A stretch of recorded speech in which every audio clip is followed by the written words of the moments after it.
Warning, the following video will contain an earnest attempt to learn and say Chinese names. Apologies for any embarrassing mispronunciations.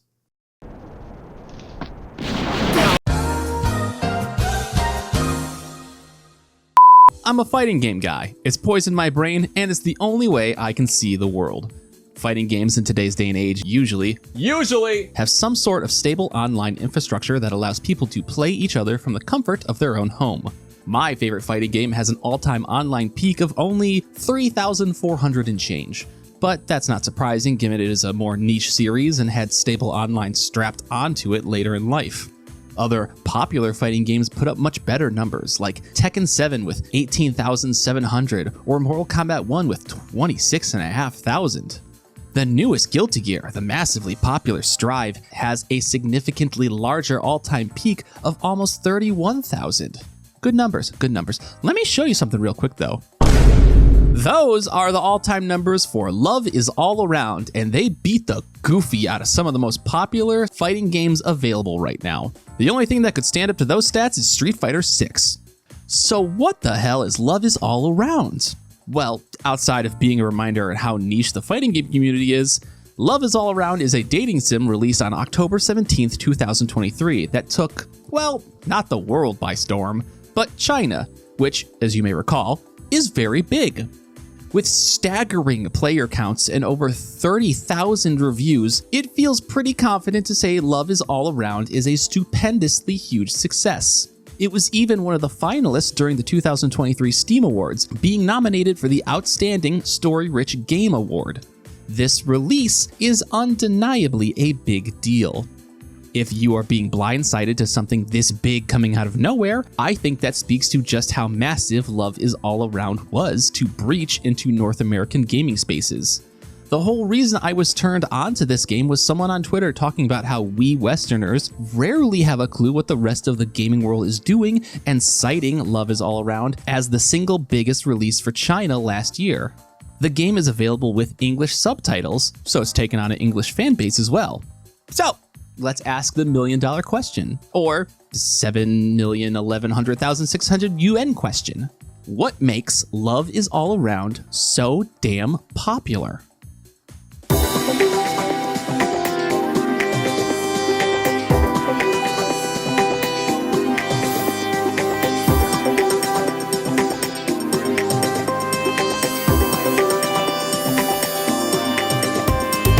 It's impossible to even attempt to bury the lead. Love is All Around immediately stands out as a dating sim done in full motion video. It is the selling point, and outside of menuing, not a second goes by that isn't an FMV. Which is great because unlike...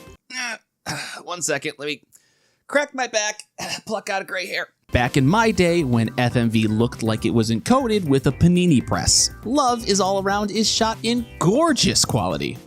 Honestly, I don't know if I render my videos high enough of resolution or frame rate to get across how stunning everything looks. And I'm not just talking about the girls. Everything in this game is beautiful. Like the whole game is dripped in sleek, modern interior design with all the girls dressed up to the nines. The color schemes are always surrounding happy and pastel tones. Every day has a clear blue sky outside. It is emulating a cheery story in a beautiful city, and there is an effectiveness to that. It reminds me of how badly I wanted to move to the city when I was young, escaping the desolation of rural Michigan and trading it all in for the dream of a heart-racing adventure in an urban life. A life where things happen, where the places I go are only rivaled by the amount of people I could meet. There is a small escapism to Love is All Around that I was able to live in. You know, for like 30 seconds before the scene changed and there was an awkward loading freeze. Anyways, calling it a dating sim is a slight misnomer because the sim elements are threadbare.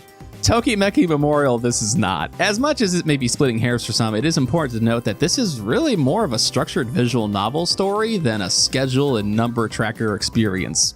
As you go through the game, you have affection meters for each of the 6 girls. Decisions will obviously raise, lower, or have no effect on a girl's affection for you. And at the end of each chapter, you need to have a certain amount of total affection before you can unlock the next chapter. So get back in there and stop being a fuck-up. Learn how to be charming. While almost all of the game is structured with story scenes and decisions, there are some rare changes in the action. At a couple points, you'll spin through your text messages, chatting with the girls and other story important characters, and in a few scenes, you'll have a little point and click time where you investigate a room to learn about some items, I guess. These are required, so it's not like you can miss certain important items or anything. I think it's just structured like this because otherwise it would be weird watching your character rummage through someone's shit for a couple minutes.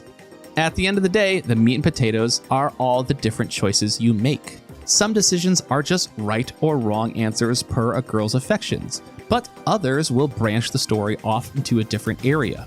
The loveliest feature in Love Is All Around is the map.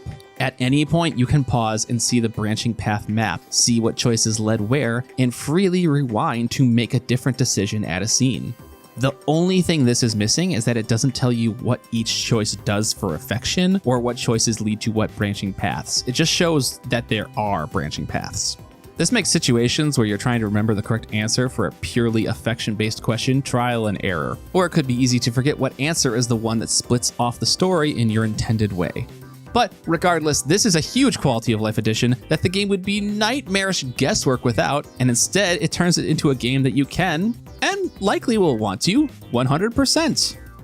Yeah, okay, cool. I described how a video game works. Wowie zowie. We all know why you're here. Let's talk about the girls.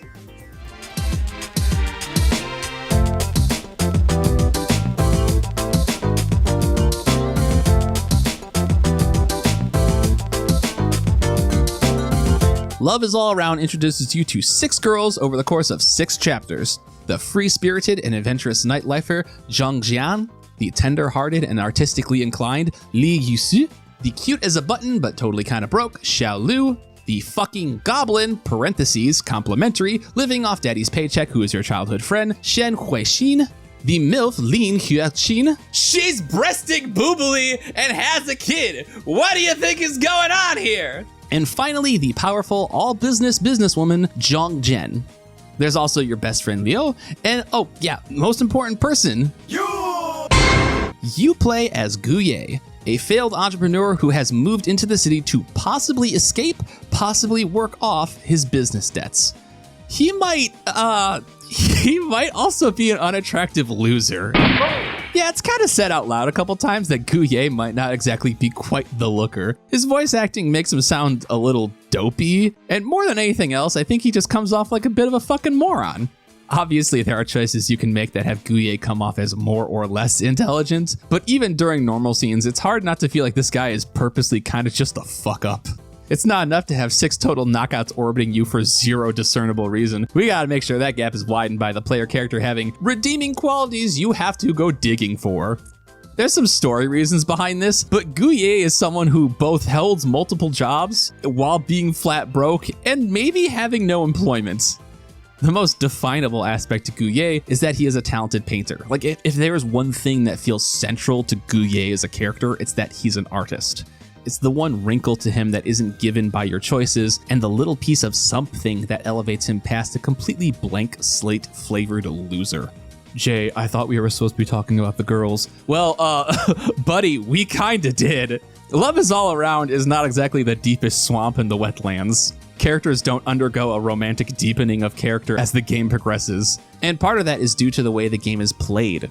Scenes in this story are frequently short, almost being little drip feeds of microfiction where you and a handful of girls have some sort of hijinks go down. When that scene is over, time immediately passes to the next capital T thing that happens. I'll be honest, if you are looking for an emotional ride, a passionate roller coaster where 2 people have to navigate each other's feelings, this isn't it. Love Is All Around is most definitely a harem. It is about having a gaggle of girls surrounding you and the madcap events that creates. And that's not entirely a bad thing. If you go in with that knowledge, Love Is All Around can be fun. It rides the line between laughing with and laughing at, but what's most important is that you are going to be laughing. Sometimes it's funny because Lin Yuqin says that she should take you on as a contracted boyfriend, and then there's this immediate jump cut to you 2 at a table discussing contract details. Like, I was ugly snort laughing with the speed this game employed to get you from point A to point B. Other times you're laughing because career fuck up Guye is living in the company's storeroom, accidentally knocks over an internet router that looks like it was balanced on a pin needle, kills internet to the whole building, and Zhongzhen awkwardly covers for you while you hide the fact you're living in the closet by moving your suitcase 6 fucking inches into the shelving unit. Good job, buddy. Not even detectives Mary Kate and Ashley Olsen will figure out you're illegally living here now, and they'll solve any crime by dinner time. There is a manic parade of escapades that keeps this game moving at high speeds. You are constantly ping-ponging back and forth between girls and trying to juggle how to keep everyone's affection up, which can be hard sometimes because most chapters usually have a girl that is the central focus as well. Because of the microfiction structure and sheer amount of branching paths, sometimes the story won't make the best sense. There was one time I told Lee Yisu that I was moving out and it was supposed to be a scene with some semblance of weight, but last I checked, I was sharing a flat with Xiaolu. You couch hop a lot in this game. Much like how Guye either has 4 jobs or no jobs, he either has 3 separate places to call home, or he's living on the street. If you can properly juggle affection throughout all 6 chapters, you'll end up crashing with Leo in deep contemplation of who to reach out to, with only the girls with significant enough affection available. This basically picks your ending. You still have to navigate a couple scenes, but this isn't like the end of the common route and the beginning of whatever girl's route you choose. This game is basically all common route and then an ending selector.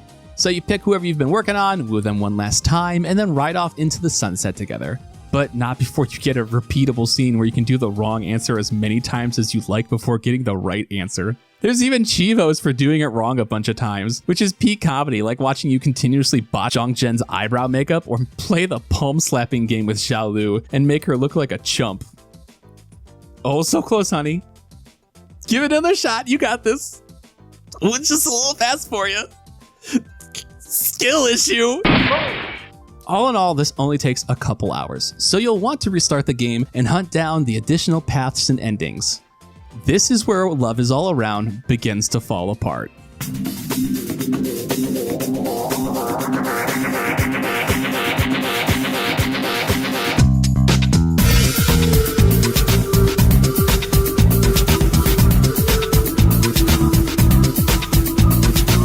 I can't speak for everyone, but I think the first playthrough of Love Is All Around is going to wow a lot of people.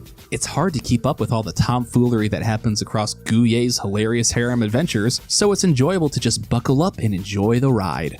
But when you do it again, looking to ask, okay, what other paths can I take? You find that the answer is kinda none. Fundamentally, there is a problem with the branching paths in Love Is All Around. Each chapter ends the same. It doesn't matter what you do in the story. Shen Huixin is always going to get summoned home. Guye is always going to open up the art shop. Zhongzhen is always going to hit you with her car, and so on and so forth. There are no alternative ways to meet these girls. The story only has one way through it. This turns a game that seems to have branching paths into a game that is mostly a straight walk. Instead, you are just kind of nudging the story into little distractions, but nothing major will actually change. It doesn't matter if you have disastrously low affection with Zhongzhen at the end of chapter 6, she's still gonna come back from her business trip and kiss you. That's the way the chapter has to end. They don't have another one. It makes the game feel like it's trying to have its cake and eat it too. Suddenly, you understand why the amount of jobs and living arrangements Guye has is tracked with an X value. The plot, if you can call it that, is a checklist of critical details with fill-in points scattered around regardless of if they loop back to the main narrative. What was once feeling like a game with a bushel of possibility now feels very flat. It doesn't matter if I'm trying to court Lee Yun-soo this playthrough. I still gotta go do the whole trial and tribulation with Shen Huixin whether I like it or not. On my first playthrough, I did a bad end route where the 5 girls I had moderate to great affection with did that shared date, scheduled harem shit. Cringe, TBH. And Lee Yu-soo, whose affection was bottomed out, had a different route where I watched her get happily married from afar. I thought that was fucking killer. Like, what a variance of options in the endgame. In reality, I coincidentally lined up my affection to make it seem like I caused this, but there's actually no other outcome. It's always the 5 girls on this side and Lee Yun-soo on this side, regardless of how you plan it out. Man, my shoulders slumped when I realized that's how this works. It takes the one thing still keeping me attached to this game out back and removes the mystique. It's time to circle back to something I kind of said in brief previously. There really isn't a worthwhile romance happening in this game. You don't really connect with any of these girls. You don't establish a greater bond with them. You don't learn about who they are, where they come from, what their past entails, and how it affects their futures. They're all just flat lines. Zhengjian's drinking and partying is routinely destructive, passing out or needing assistance to get back home. Why? What causes her to be this way? What fuels this behavior? Is there a loneliness she is plugging with an intense nightlife? Or is this just her recreation of choice and the consequences are non-existent to her? What caused Lin Yuaqin's marriage to fall apart? Was she young and reckless, unaware of what she needed versus what she wanted? Was her ex-husband always an unlikable dick, or did he become one over time? These questions never come up because the game isn't interested in that. It's interested in hot girl who parties giving you attention, and also hot girl who's a mom giving you attention, and about 4 other flavors of hot girl plus blank giving you attention. The game is not interested in saying anything more. The, thing and a half, because I wouldn't say it's big enough to be 2 things, the game actually might have some interest in is wealth dictating social status and art. The girl that sticks out the most in the game is Xiaolu, because she's not rich.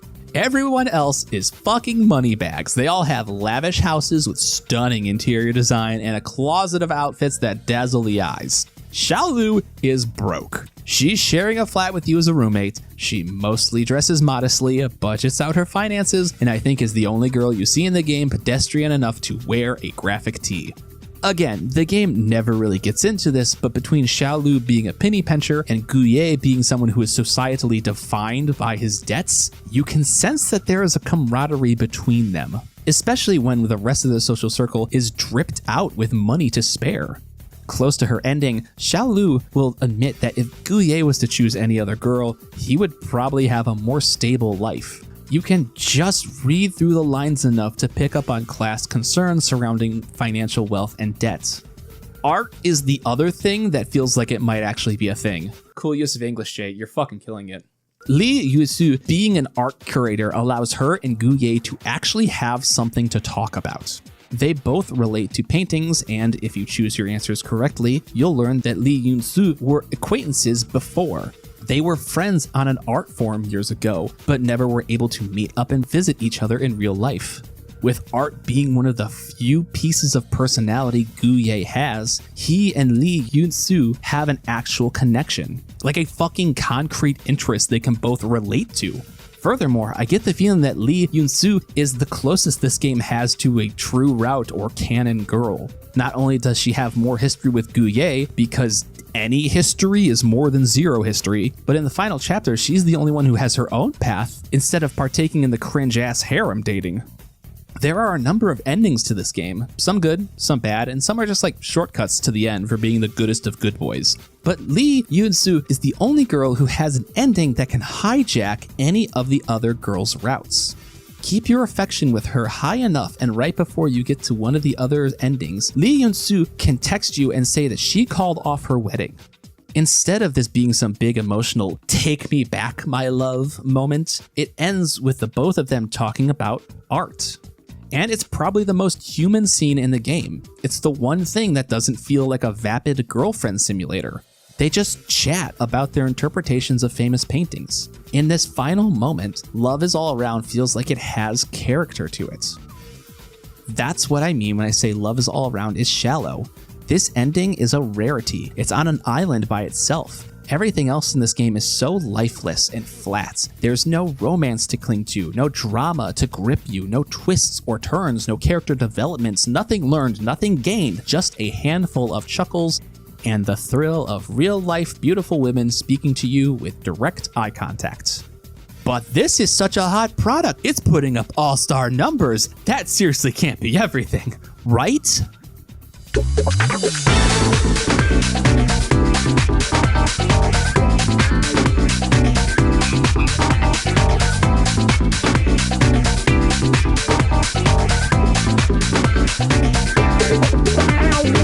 I've been charitable so far, but it's time to finally be that guy. Love is All Around is an embarrassingly sexist male fantasy, and it uses the real-life aspect of FMV to sell that fantasy harder than it has ever been sold previously before.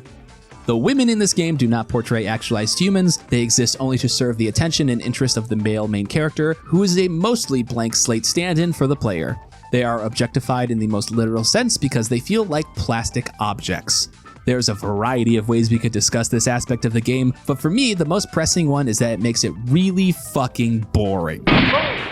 If you don't normally engage with this genre, I could see how embarrassingly sexist male fantasy could describe the majority of these games. Zoom out far enough and any game where different flavors of women are the prizes for the player could have that read be attached to it. But normally, visual novels, dating sims, even some eroge, usually have so much more to offer. Take, for example, Yume Miru Kusuri.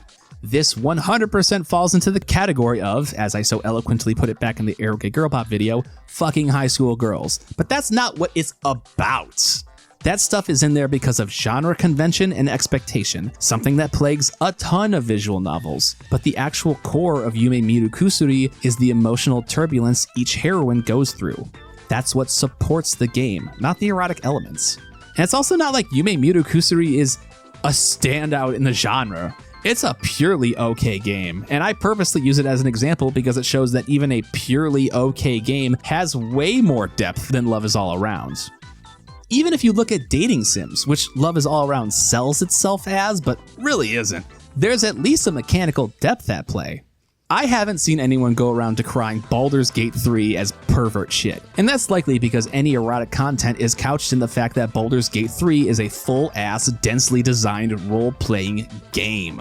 Similarly, erotic works like True Love or Dokusei, or non-erotic works like Tokimeki Memorial or Aitakute, Your Smiles in My Heart, have mechanical depth to them. They are air quotes games in the ways that some people do not credit visual novels as being. And even then, most dating sims have way more character and emotional depth than Love is All Around.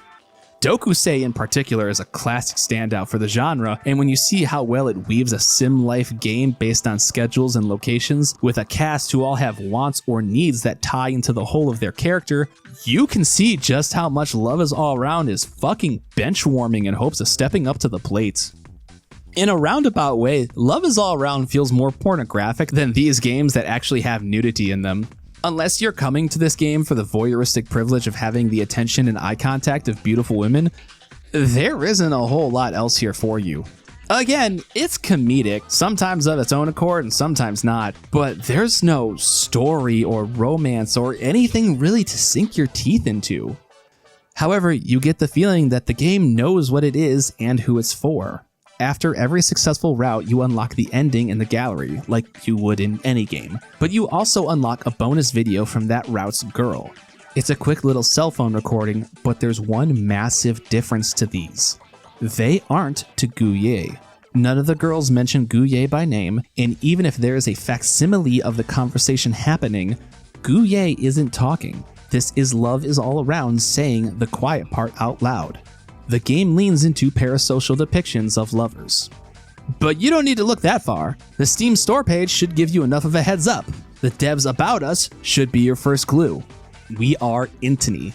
We are all split personality nerds who want to have a date every day, but will never step out of the house into the real world.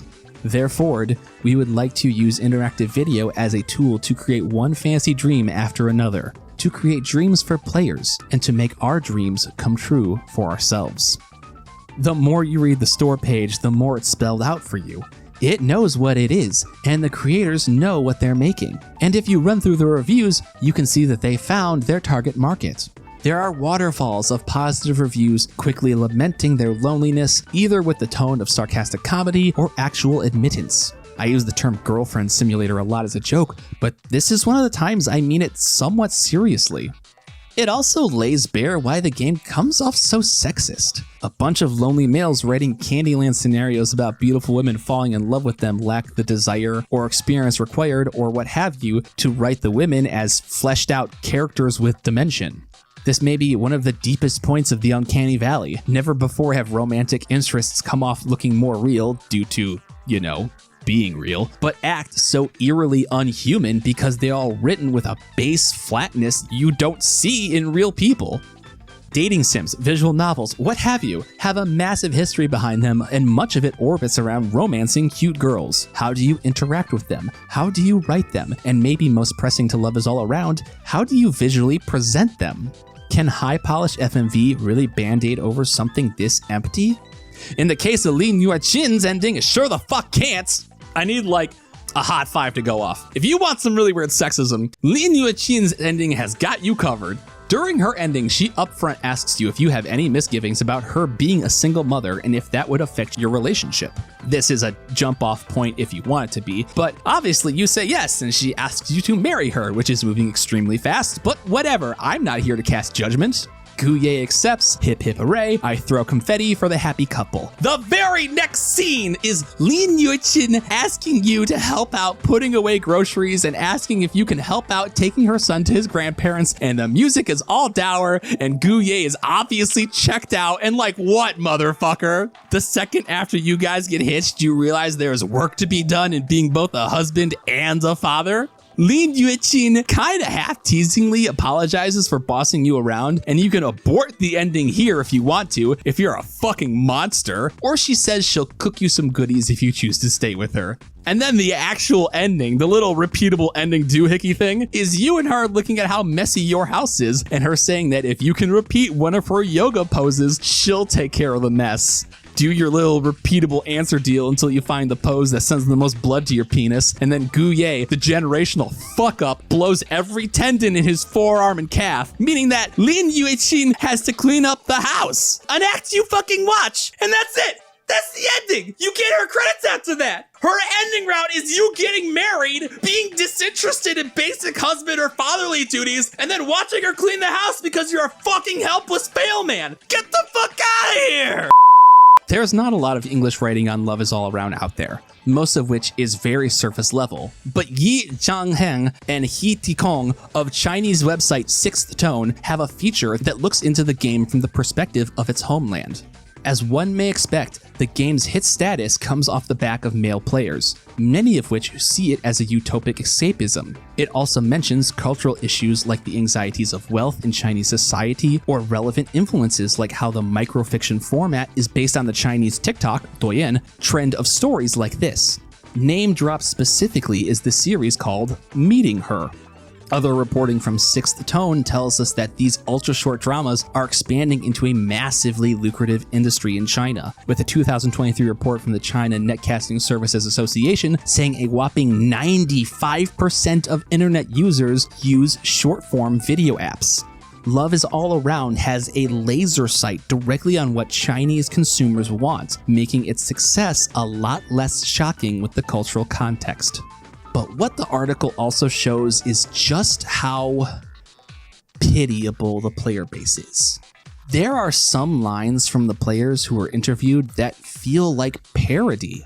Why bother buying gifts for Valentine's Day anymore? Even if I spend a lot of money, I still won't have a partner. But in the game, you can spend 30 yuan to interact with 6 beautiful women, says 25-year-old player David Zhang.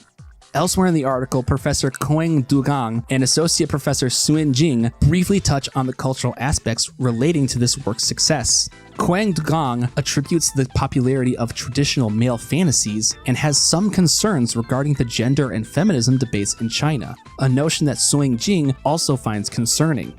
Their article doesn't dive deep into exactly what those gender and feminism debates entail, so while I have a pretty healthy feeling they are grounded in regressive anti-feminist ideology, I can't actually confirm that. However, if you take the time to read other features on Sixth Tone, many of which I have linked in the description, it's pretty easy to gather that China is still working out societal misogyny and gender inequality.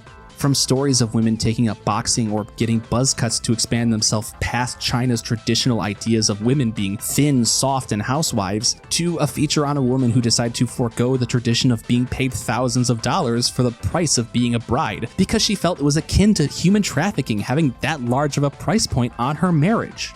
Reading a snippet about how husbands poll happier in their marriages than wives, and especially the related comments about household imbalance of chores, it makes that ending with Lin Yuechin even more gross feeling. Regardless of how much you go looking, and I'm not saying the amount of looking I did makes me an expert on Chinese culture or anything, I'm very much peering into a culture from a distance and barely going further than surface level. The original 6th tone article reiterates what has been covered to this point.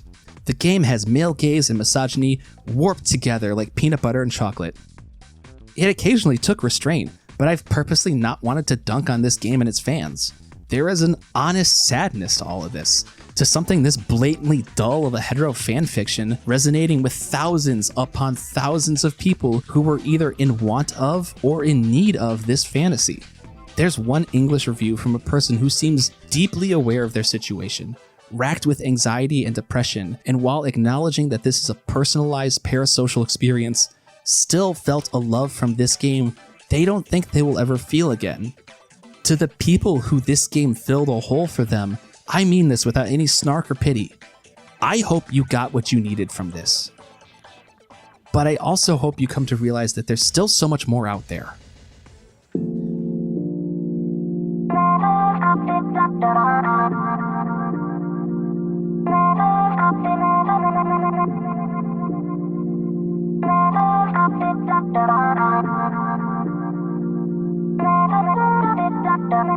I've seen something like this once before. In the late 2000s, deep within the muck of 4chan, an idea started getting pitched about a visual novel where you date girls with various disabilities. As one may expect, given the culture of 4chan, interest in this game held many crass and juvenile comments, jokes about eroge scenes with disabled girls practically keeping the idea alive. But when the game was released a couple years later, it caught on like wildfire. Similarly to Love Is All Around, Katawa Shoujo blindsided people outside of its circle with its popularity. Unlike what 4chan assumed it would be, Katawa Shoujo is a deeply touching game, a game with a tight grip on the human elements. It's a story about girls with disabilities, sure, but it's also about how those disabilities do not define them, how what they suffer with is actually something anyone could suffer with, something most people suffer with. Anxiety, familial loss, creative turmoil. Katawa Shoujo is a longer and more dense game than the microfiction-inspired pace of Love Is All Around, but what it does with that time is allow you to connect with it. A feat that Love Is All Around could never do. I don't go looking for games to trash. I have better ways to spend my time than that. But seeing that this was something so popular and so successful, it gave the expectation that something cool or fresh or interesting was happening within Love Is All Around. And maybe from a technical standpoint, that is true. But after that, it just gets sad to play. After playing a couple endings or after realizing the branching paths were kind of fake, I sat back and was like, man, this is what I was excited for? Indulging my curiosity with Katawa Shoujo and indulging my curiosity with Love Is All Around could not have two more different results. If there's one place Love Is All Around actually connected with me, the time where I felt my heart was in it, it was watching the behind the scenes footage. When you spend hours watching these fabrications of a human wow and woo the person on the other side of the camera, it becomes touching to see them actually be human instead. The emotions caught candidly are magnitudes more powerful than anything the script could write or the actors could deliver. In the game, my least favorite girl was probably Lin Yuejin, but the behind-the-scenes footage of her actress Wang Xingchen was captivating. She has so much charisma and energy. Her smile and laughter fill up the room. She's beautiful. And all of this is lacking in the game. By no fault of her own, because she's being guided by a staff that wrote and directed a cardboard cutout of what they thought women were and what they thought they wanted from women. These scant few minutes with Wang Xingchen, and most of the actresses for that matter, lay bare why the rest of the game is so sad, because it has nothing that can come close to the real emotions of an actual human. It feels like directorial manslaughter to have someone this brimming with personality and not have a slice of it show up in the game. All it can offer you is a crappy harem, attention you don't have to work for, and a whack-ass loser of a main character. And don't take my word for it. 您本人对顾意的印象是什么？渣男啊，讨厌呀，过街老鼠呀，我想打死。 She said she would kill him! Oh my god, I love her! I don't know, dog. What's it say when your own actresses are like, this guy sucks? I would assume that's the reaction almost anyone non-male would have to this game. It's disappointing seeing something this popular end up being such shallow tripe. It makes me sad, legitimately. A poorly written fantasy of beautiful women shouldn't be this boring, but it is because it lacks any of the charm or passion or connection that engaging with actual people has. Maybe in the end, the FMV format is what damns love is all around. Without any sort of abstraction, it becomes all too apparent these are not real people, no matter how much they look like ones. The technological push of realism being one of the elements that shines a light on just how empty the game really is. There's a reality where with more care and effort, you could make this, and it would be interesting. A game where if you can use the small scenes and microfiction to benefit a romance story, something that gives you less but makes you want more. Intony has already announced a sequel, which might be the fully unique DLC scenario they put out, but it hasn't been translated to English, so I'm not sure. So there is a chance that Love is All Around 2 Romantic Boogaloo serves up something worth experiencing. But I don't know if I feel confident in that. It seems that their target market is more than happy enough with what is currently on the menu. I understand there are those who cannot leave and engage with the world, but there is so much more love to be found than what's in 6 soulless pairs of eyes that focus only on you.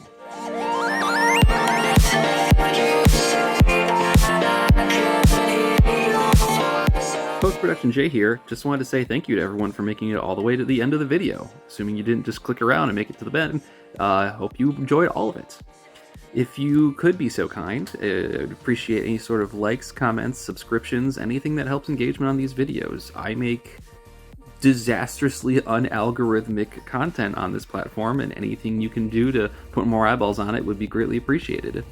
Also, if you liked what you saw out of these chapter arts, I have started streaming on YouTube now, and I will stream any of the art I do, as well as streaming video games, and really just anything I want to, because streaming's kind of fun, and if I can find time for it, it's enjoyable enough to do.